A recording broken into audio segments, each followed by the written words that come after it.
السلام عليكم ورحمة الله وبركاته.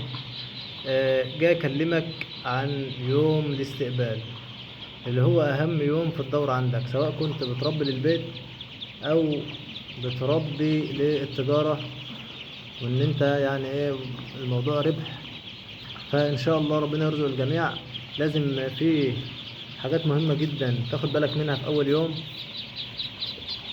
أول أسبوع، أول 15 يوم. طبعا دول أهم، او دي اهم فترة في الدورة كلها، سواء انت بتربي للبيت او ان انت يعني للتجارة.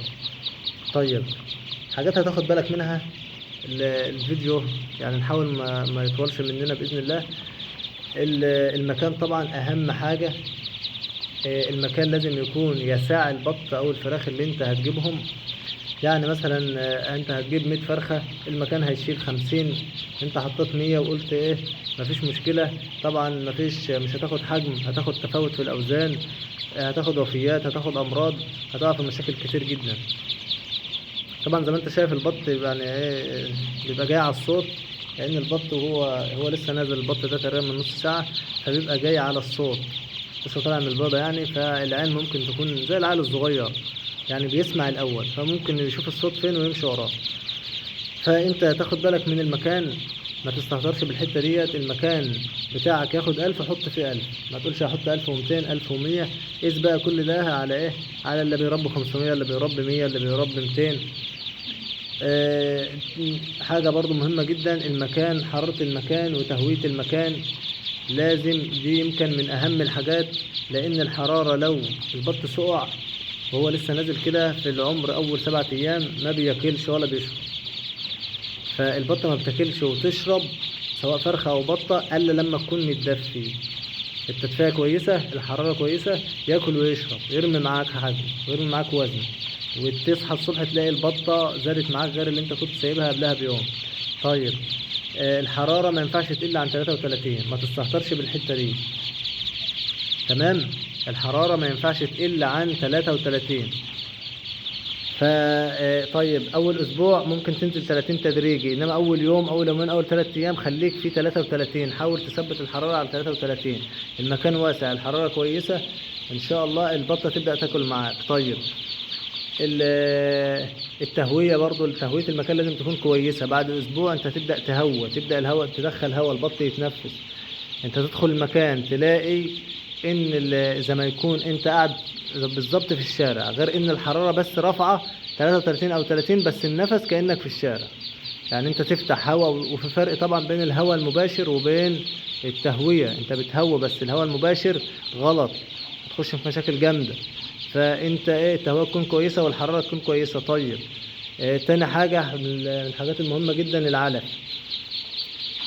ما عندك مثلا 1000 بطة، عندك 200 سواء فراخ أو بط، عندك 500، عندك 50، لازم يكون العلفات على قد البط أو الفراخ اللي عندك. ما تستهترش وتقول هقلل علفات وازود علف، غلط، ومشكلة بيقع فيها ناس كتير جدا. ما تزودش علفات، ما تكترش علف وتقلل علفات، وتقول البط هياكل، ودي هم مش هيمشوا بالدور. البطه لو ما لقتش، البطه في اول 7 ايام تمشي تتكعبل في العلف، في كل مكان تلاقي علف وتلاقي ميه. العلفات تكون نظيفه، والسقايات اللي هتحط فيها الميه تكون نظيفه، ان شاء الله مش هتقابل اي مشاكل. هتقابل مشاكل قليله جدا طبيعيه لاي حد بيقابلها، مش هتخش في مشاكل جامده. طيب، العلف، هحط علف طبعا كلكم عارفين اهم حاجة العلف يكون 23% اول اسبوع، اول 15 يوم. بعد كده ممكن تنزل 21%. طب هتكمل على 23%؟ هقول لك ملهاش اي لازمة خالص. البط ما بيبقاش محتاج، او الفراخ ما بتبقاش محتاجة البروتين اللي بتحتاجه اول 15 يوم. بعد ال 15 يوم انزل على 21%. طيب، المية طبعا لازم تكون نظيفة. برضو مهم جدا تستقبل على محلول جفاف اول يوم، تستقبل على محلول جفاف. طيب، انا ما فيش محلول جفاف واضطريت، انا بقول لك يعني الافضل محلول جفاف. طيب، انا ما لقيتش محلول جفاف، ممكن تستبدل محلول الجفاف ب مثلا عسل اسود. تمام. ممكن تستبدل محلول الجفاف برضو بالسكر. ممكن مثلا على لتر المية، عشان تبقى يعني اقرب حاجة لمحلول الجفاف، على لتر المية 3 معالق سكر، اللي هي المعالق الشاي الصغيرة مش الكبيرة، 3 معالق سكر ومعلقة ملح على لتر المية. دي أقرب حاجة لمحلول الجفاف لو أنت ملقتش محلول جفاف. تمام. طيب المية طبعا باستمرار ما تتقطعش أول 15 يوم، ولا العلف يتقطع أول 15 يوم. طيب أنت برضو حاول يعني مثلا إيه، ان العلف تبقى حاطه في مكان بعيد عن الحراره، لان العلف عشان ما العلف بس ما يفسدش منك وتدخل في مشاكل. فانت خلي العلف بعيد عن الحراره. وتخلي برضو انت مثلا ما تقومش كابب مال العلافات علف وماشي، لا، ما هو برضو العلف ده هيسخن. يعني انت مثلا ما تحطش كميه علف تقول انا هحط علف يقضي 3 ايام وراح دماغي، لا، انت العلف يتجدد باستمرار. شكارة العلف خلاها بره في مكان بعيد عن الحرارة. العلف تحط على قد مثلا نص يوم، هياكله في نص يوم قد كده، حط علف. وجدد العلف عشان الحرارة، بس الحرارة من بتعلى على العلف ممكن يفسد فتخش في مشاكل انت في غنى عنها.